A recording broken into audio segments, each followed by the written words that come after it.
Hi, my name is Alicia and today I'm going to be doing transformational geometry. As you can see, I already have my figure drawn out. And first I'm going to start off with translations.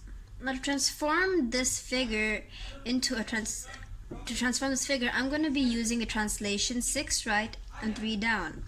Now rather than translating the entire figure itself, I find it a lot easier to translate it using points. So for the first point, we're going to be going 6 right. So we're going to start from the A point. So 1, 2, 3, 4, 5, 6. And 3 down. 1, 2, 3.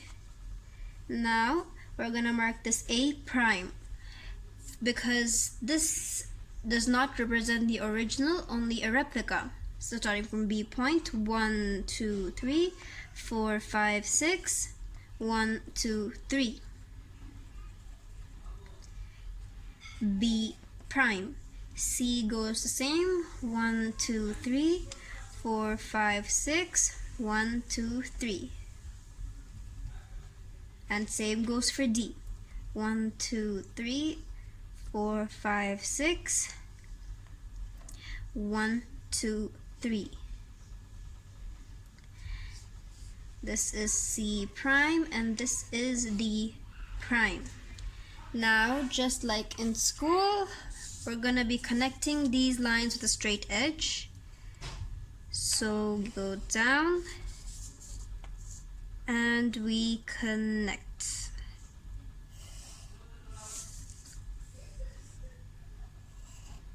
And there we have our translation. We can see that it's exactly the same, and that's how you do it. Okay, so as you can see, I've added a reflection line and labeled the cursive L. Now the reason we labeled the cursive L is because a regular L would look like a 1, and we already have a 1, so it would just save a lot of confusion. Now, for a reflection, like we did the translation, it's a lot easier to do it as points.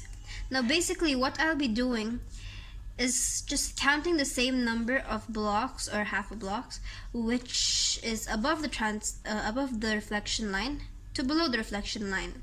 So since the closest point is D, I'm going to take the D point and I'm going to put it down here.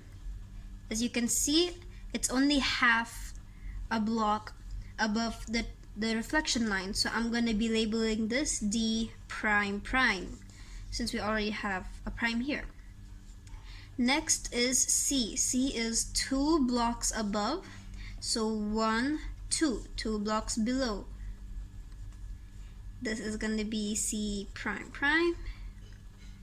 Now, since it's going to be a lot harder to go all the way to A, or like, wait, let's just go to B, yeah. D, C, B. So B is a block away diagonally from C in the above reflection. So this is gonna be B prime prime. Another diagonal up. This is gonna be A prime prime. Now all we do is connect it like we did before.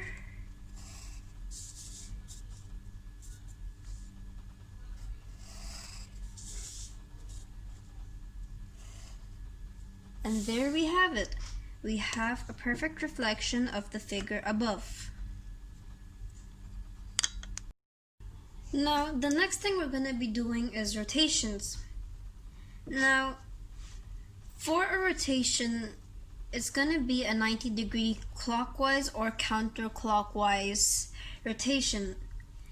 So basically, it's going to be going 90 degrees, and about means like what's gonna be your center of rotation, like the center of a donut or the center of a wheel.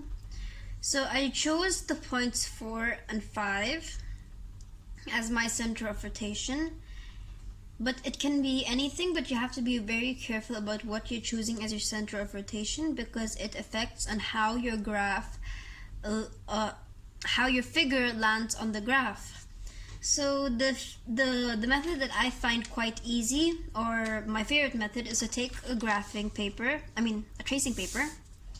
and to lay it down flat on top of my figure, and is to essentially copy down the points like so.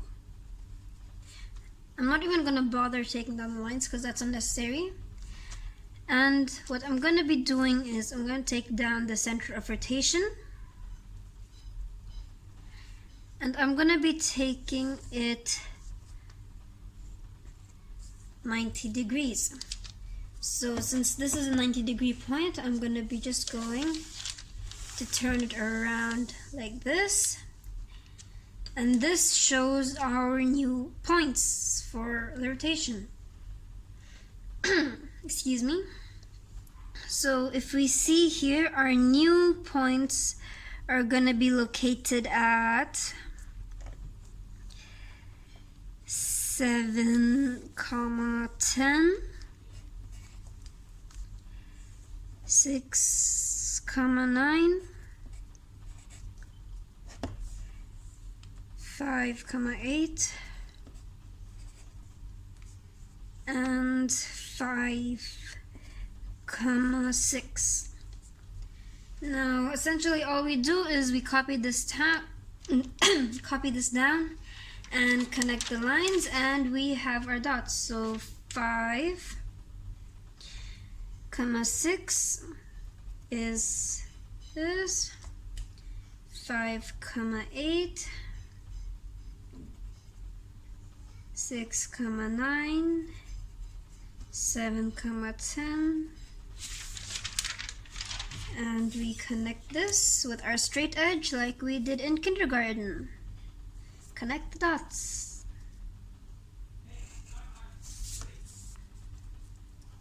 And we connect diagonally. And there we have it. Now this is gonna be our D point. This is our C, B, and A. And there you have a rotation. Now if I were to take this rotation another 90 degrees, we would have a reflection over here of this figure. And continuing, we would have a reflection over here of this figure.